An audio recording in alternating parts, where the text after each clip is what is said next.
Hello friends and welcome back to commerce कक्षा। आज के इस वीडियो में हम कुछ एमसीक्यूज सॉल्व करेंगे scope and sources of business finance से रिलेटेड। तो चलिए स्टार्ट करते हैं इसको। तो पहला क्वेश्चन है आपका, the most important goal of financial management.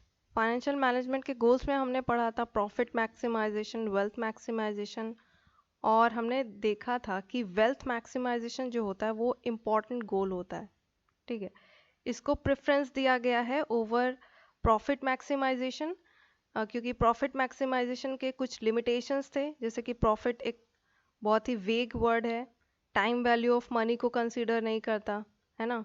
Profit कैसे कमाया जा रहा है, मींस क्या है, सही है, फेयर है कि नहीं, ये सारी चीज़ें नहीं देखता।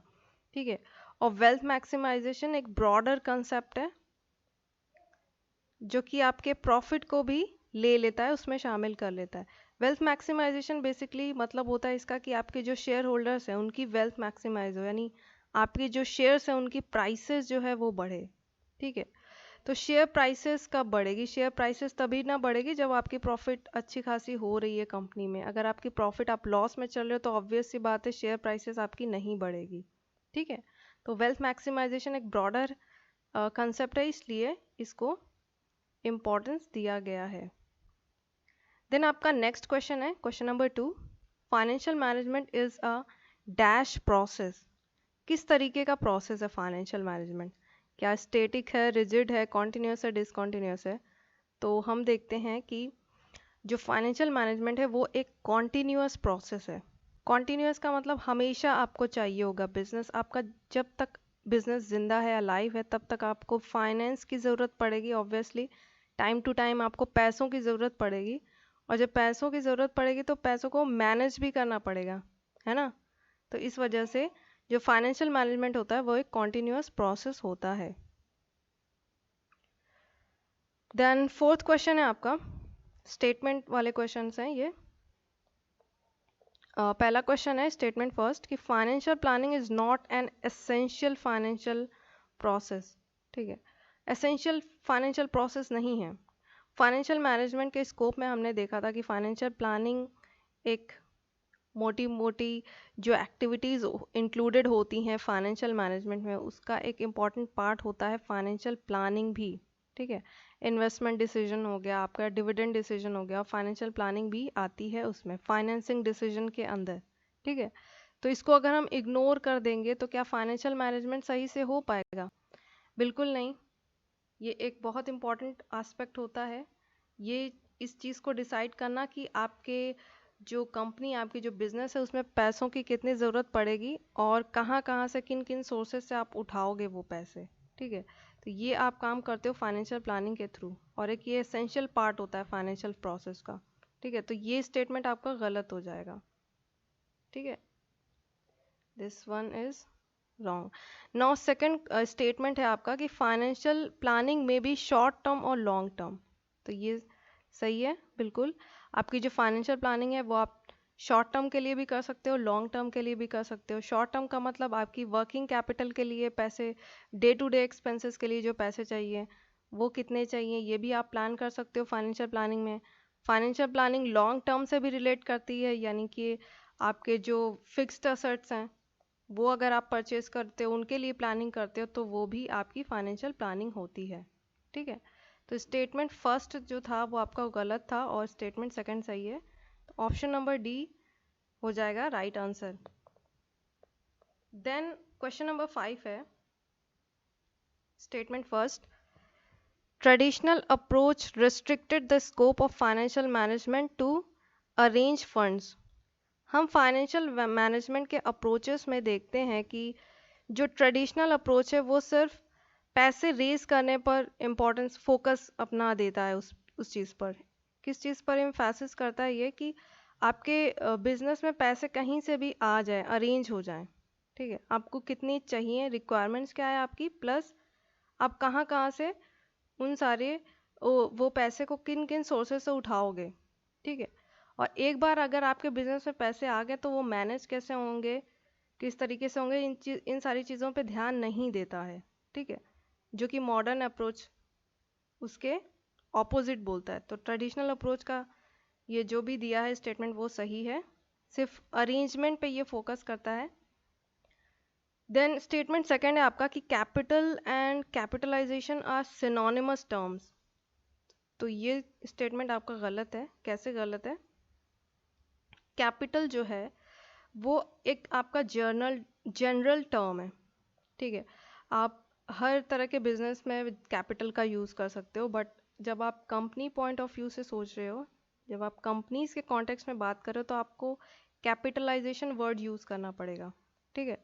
दूसरी चीज़, कैपिटलाइजेशन में आपका शेयर कैपिटल आ जाता है, शेयर कैपिटल प्लस आपके लॉन्ग टर्म डेट्स भी आते हैं कैपिटलाइजेशन में, प्लस आपका रिजर्व्स एंड सरप्लस भी आ जाएगा कैपिटलाइजेशन में, ठीक है। जबकि ये दोनों चीज़ें आपके कैपिटल का पार्ट नहीं है। शेयर कैपिटल जब आप बोलोगे तो सिर्फ शेयर कैपिटल आएगा, ठीक है। तो I hope it clears now. तो आपका कौन सा ऑप्शन सही होगा इसमें? स्टेटमेंट फर्स्ट जो है वो करेक्ट है और स्टेटमेंट सेकंड इनकरेक्ट है। Option number C is the right option. Next question है आपका, the term redeemable is used for. Redeemable term का हम यूज़ किसके केस में करते हैं? Commercial papers, equity shares, preference shares, public deposits. तो ऑप्शन सी हो जाएगा आपका। प्रेफरेंस शेयर्स के केस में आप रिडीमेबल वर्ड का यूज़ करते हो।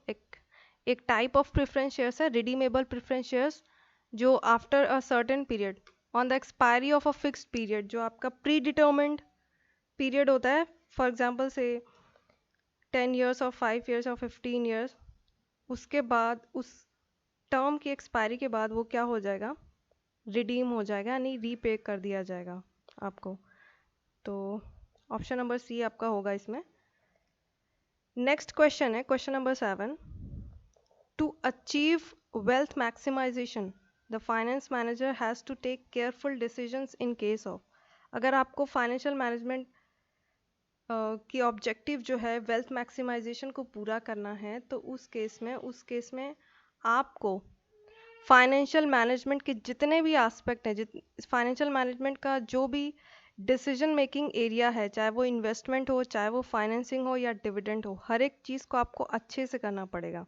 हर एक डिसीजन को आपको सही तरीके से लेना होगा, ठीक है। तब आपका ऑब्जेक्टिव अचीव हो पाएगा। तो आपका all of these, option number D answer सही हो जाएगा। क्वेश्चन नंबर 8 है, financial management is not required to. कहाँ पे ज़रूरत नहीं पड़ती फाइनेंशियल मैनेजमेंट की? डिटरमाइनिंग द फाइनेंशियल असेट्स, यहाँ पे ज़रूरत पड़ेगी आपको। इफेक्टिवली अरेंजिंग द फंड्स, यहाँ पे भी ज़रूरत पड़ेगी फाइनेंशियल मैनेजमेंट की। Manages the efficiency of the employees, employees की एफिशिएंसी को मैनेज करना किसका काम है? HRM का काम है, ये फाइनेंशियल मैनेजमेंट का काम नहीं है, ठीक है। तो ये क्या हो जाएगा? Option number C will be the right answer. यहाँ पर आपको फाइनेंशियल मैनेजमेंट नहीं चाहिए, ठीक है। Now question number 9, under which financing mechanism one party grants the right to use the asset of the other party in return for a periodic payment, ठीक है। तो सोर्सेज ऑफ फाइनेंस में हमने discuss कर लिया है। One of the sources of finance है आपका लीज फाइनेंसिंग, जिसमें आप एक असेट, जो असेट का ओनर होता है वो अपना असेट रेंट करता है, ठीक है। जो रेंट पर लेता है जो बंदा, उसको पीरियोडिक पेमेंट करनी पड़ती है असेट के ओनर को, ठीक है, फॉर यूजिंग दैट असेट। और इसको हम बोलते हैं लीज फाइनेंसिंग, ठीक है। ये एक तरह का फाइनेंसिंग मैकेनिज्म है। कैसे कह सकते हैं? ये जब आप असेट को खरीदते हो तो आपको एक भारी रकम देनी पड़ती है उसको खरीदने के लिए, और लीज फाइनेंसिंग में आप इसी चीज़ से बच जाते हो, आपको सिर्फ रेंट पे करना पड़ता है। तो एक तरह का फाइनेंसिंग अरेंजमेंट है ये, ठीक है। तो ऑप्शन नंबर 1 हो जाएगा इसका करेक्ट। देन क्वेश्चन नंबर 10 है, equity share holders are called. Equity share holders सब जानते हैं, बोलते हैं इनको owners of the company. Company के क्या होते हैं? मालिक होते हैं, इसीलिए ये मैनेजमेंट में भी पार्ट लेते हैं, ठीक है। तो ये था आपका MCQs, प्रैक्टिस MCQs। और thanks for watching. Like this video, share it to your friends and subscribe the channel.